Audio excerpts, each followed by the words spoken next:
पीछे मुंह करो,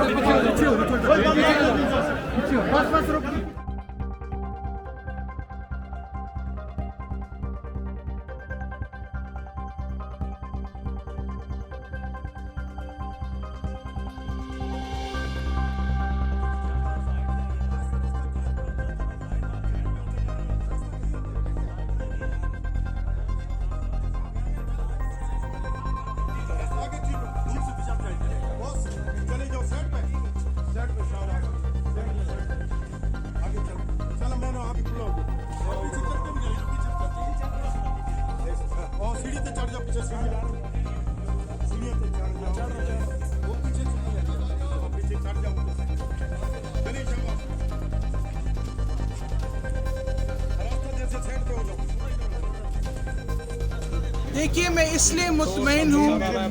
कि मुजरिम को सजा हो गई है और इस सजा के लिए हम बहुत महीनों से मुंतज़िर थे और मैं समझती हूँ कि अदालत ने पाकिस्तान की औरत को आज इंसाफ दिया है और मैं इस बात पे भी खुश हूँ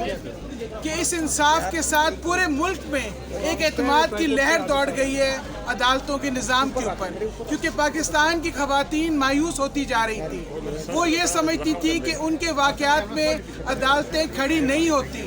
उनकी रसाई इंसाफ तक नहीं होती। लेकिन आज के फैसले के बाद हमारा यकीन बढ़ गया है और हम उम्मीद अब सिर्फ ये कर रहे हैं कि अगर इस मुजरिम का ख़ानदान या ये मुजरिम आला अदालतों में पहुँचता है तो उसकी सुनवाई ना हो और जिस तरह आज फैसला हुआ है ये फैसला बरकरार रखा जाए। मैंने पूरी